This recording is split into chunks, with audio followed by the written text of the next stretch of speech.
या देवी सर्वभूतेषु मां शांतिरूपेण संस्थिता नमस्तस्य नमस्तस्य माता दी। आप सभी पर माता रानी का आशीर्वाद सदा सर्वदा बना रहे। प्रिय श्रोताओं, हम सभी ने इन पावन 9 दिनों में मां भगवती के 9 स्वरूपों की सच्चे मन से, पूर्ण श्रद्धा भक्तिभाव से और अपनी अपनी सामर्थ्य के अनुसार पूजा आराधना की है, उपवास रखे हैं। और इन नवरात्रि के दिनों में रखे गए व्रतों का पूर्ण फल तभी प्राप्त होता है जब व्रत का पारणा सही विधि से नियमों के साथ किया जाए। तो आज की इस वीडियो में मैं आपको बताने वाली हूँ नवरात्रि व्रत के पारण के बारे में। जब भी हम कोई व्रत करते हैं तो जिस तरह से विधि विधान से व्रत को रखते हैं, उसी तरह से व्रत को समाप्त करना भी या व्रत का पारणा करना भी अत्यंत महत्वपूर्ण होता है। आपने इन 9 पवित्र दिनों में जो भी व्रत किए हैं, माता की पूजा अर्चना की है, पूर्ण श्रद्धा भक्ति भाव से, समर्पित भाव से माता की प्रार्थना की है। तो प्रिय श्रोताओं, अब समय आ गया है व्रत के पारण का, यानी नवरात्रि व्रत की समाप्ति का। तो आज आप जानेंगे नवरात्रि व्रत आपको कब खोलना चाहिए, यानी व्रत का पारणा कब करना चाहिए, और प्रसाद में सबसे पहले किस चीज़ को ग्रहण करके आपको व्रत खोलना चाहिए।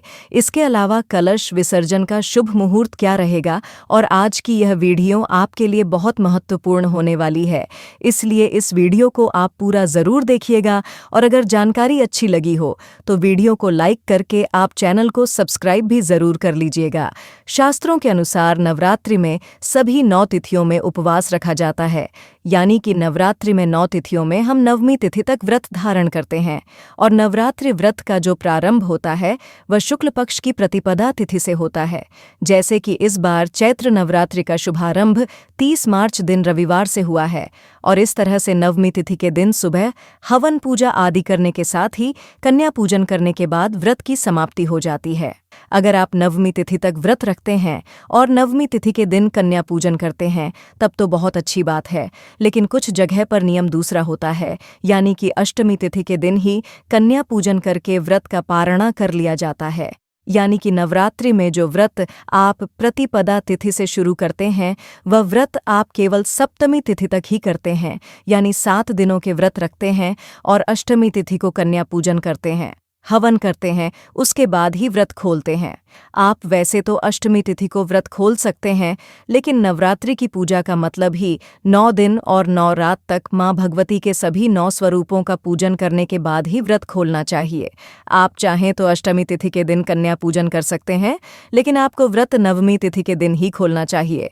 लेकिन कई बार भक्तों के लिए ऐसा करना संभव नहीं होता है, तो आप अपनी श्रद्धा के अनुसार, जैसे भी आपके घर में परंपरा चली आ रही हो, आप उसके अनुसार व्रत अष्टमी को भी खोल सकते हैं।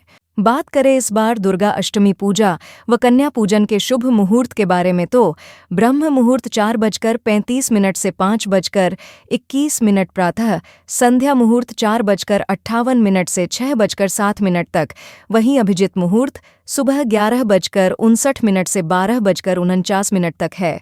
तो दोस्तों, अष्टमी के दिन ये सभी मुहूर्त सर्वश्रेष्ठ मुहूर्त है। इनमें से किसी भी मुहूर्त में आप कन्या पूजन कर सकते हैं। अब आपको बताते हैं दुर्गा महानवमी कब है। चैत्र शुक्ल की नवमी तिथि छह ब्रह्म मुहूर्त सुबह 4:34 से 5:20 तक प्रातः, संध्या मुहूर्त 4:57 से 6:05 तक, वहीं अभिजित मुहूर्त 11:58 से 12:49 तक। ऐसे में नवरात्रि की महानवमी 6 अप्रैल 2025 को मनाई जाएगी। इस दिन देवी की 9वें स्वरूप मां सिद्धिदात्री की पूजा की जाती है। साथ ही इसी दिन नवरात्रि व्रत का पारण भी किया जाता है। चैत्र नवरात्रि की महानवमी पर राम नवमी यानी प्रभु श्री राम का जन्मोत्सव भी मनाया जाता है। लेकिन कुछ जगह पर ऐसा भी कहा जा रहा है कि इस बार अष्टमी नवमी तिथि एक ही दिन मनाएंगे। तो देखिए, आपके क्षेत्र में, आपके यहाँ पर जिस दिन भी अष्टमी तिथि मनाई जा रही हो, आप उसके अनुसार भी व्रत खोल सकते हैं या कन्या पूजन भी कर सकते हैं। लेकिन अधिकतर कैलेंडर में अष्टमी और नवमी तिथि अलग अलग ही बताई गई है। अब नवरात्रि पारण और दुर्गा विसर्जन मुहूर्त के बारे में बात करें तो 2025 में चैत्र नवरात्रि व्रत का पारण 7 अप्रैल दिन सोमवार को 10वीं तिथि के दिन किया जाएगा। शास्त्रों के अनुसार पारण 7 अप्रैल के दिन सोमवार को सुबह 6:27 के बाद किया जाएगा।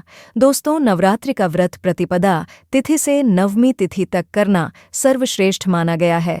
दुर्गा विसर्जन मुहूर्त 7 अप्रैल को सुबह 6:27 से सुबह 8:42 तक का रहेगा। ध्यान रखें कि शाम को सूर्यास्त से पहले पहले तक आप व्रत का पारणा कर लें। और बहुत से लोग तो कन्या पूजन करने के बाद तुरंत ही व्रत का पारणा कर लेते हैं। ऐसा करना गलत भी नहीं है। अगर आप शुरू से इस नियम का पालन करते आए हैं तो आप कन्या पूजन करने के बाद भी व्रत खोल सकते हैं। अब कुछ भक्त ऐसे भी होते हैं जो नवरात्रि की पूरी 9 तिथियों का यानी पूरे 9 दिन और 9 रात का उपवास करने के बाद दशमी तिथि को ही व्रत का पारणा करते हैं या उसी दिन कन्या पूजन करते हैं, हवन करते हैं और उसके बाद व्रत खोलते हैं। तो दशमी तिथि को यानी 7 अप्रैल सोमवार को आप सुबह सूर्योदय के बाद से लेकर दोपहर 12 बजे के बीच में व्रत का पारणा कर सकते हैं। व्रत खोलने से पहले आप कन्या पूजन, हवन और कलश विसर्जन अवश्य कर लें। ध्यान रखें कि व्रत का पारणा हमेशा सात्विक चीजों से और माता रानी को अर्पित किए गए भोग प्रसाद से ही करना चाहिए। व्रत खोलते समय सबसे पहले आप पूर्व दिशा की ओर मुंह करके बैठें, माता रानी के समक्ष बैठें, धरती माँ को प्रणाम करें, माँ भगवती को प्रणाम करें, सभी नव दुर्गाओं का प्रसाद लें जैसे कि हलवा, चने या खीर, या आपने माता को कोई मिठाई अर्पित की हो तो उसे आप दाहिने हाथ में रखें और माता रानी से प्रार्थना करें कि वे आपके द्वारा अर्पित किए गए भोग को स्वीकार करें। और अब तक आपने नवरात्रि पूजा में जो भी गलती की हो, जो भी कम या अधिक किया हो, उसके लिए आपको क्षमा करें और इस प्रकार कहे कि हे माँ भगवती, आज मैं अपने द्वारा रखे गए नवरात्रि व्रत का पारणा करने जा रही हूँ। मैं व्रत खोलने जा रही हूँ।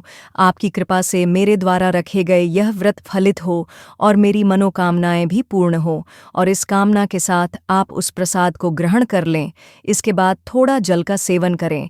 थोड़ी देर के बाद आप सात्विक भोजन ग्रहण कर सकती हैं, जैसे कि लहसुन, प्याज का प्रयोग आज के दिन भूले से भी आपको नहीं करना है। व्रत पारणा करने के बाद अक्सर लोग दिन भर कुछ ना कुछ खाते हैं या बाहर की चीज़ें खाते हैं, तो आपको ऐसा नहीं करना चाहिए। व्रत पारण वाले दिन आपको ज़्यादा से ज़्यादा केवल 2 ही बार भोजन करना चाहिए। अक्सर आप में से कुछ श्रोता कमेंट करते हैं कि अगर पारण वाले दिन पीरियड हो रहे हो तो क्या हम माता रानी को अर्पित किया गया प्रसाद ग्रहण करके व्रत का पारणा कर सकते हैं? तो आप बिल्कुल प्रसाद ग्रहण कर सकते हैं। बस प्रसाद आप खुद से तैयार ना करें, यानी माता रानी का जो भी भोग है वह आप पीरियड्स वाली कंडीशन में खुद से बिल्कुल भी तैयार ना करें। आप किसी दूसरे सदस्य से माता रानी का भोग तैयार करवा सकती हैं। माँ को भोग लगाने के साथ ही आप उसी को प्रसाद रूप में ग्रहण कर सकती हैं। यह थी आज की वीडियो जानकारी। अगर अच्छी लगी हो तो प्लीज़ वीडियो को लाइक ज़रूर कीजिएगा।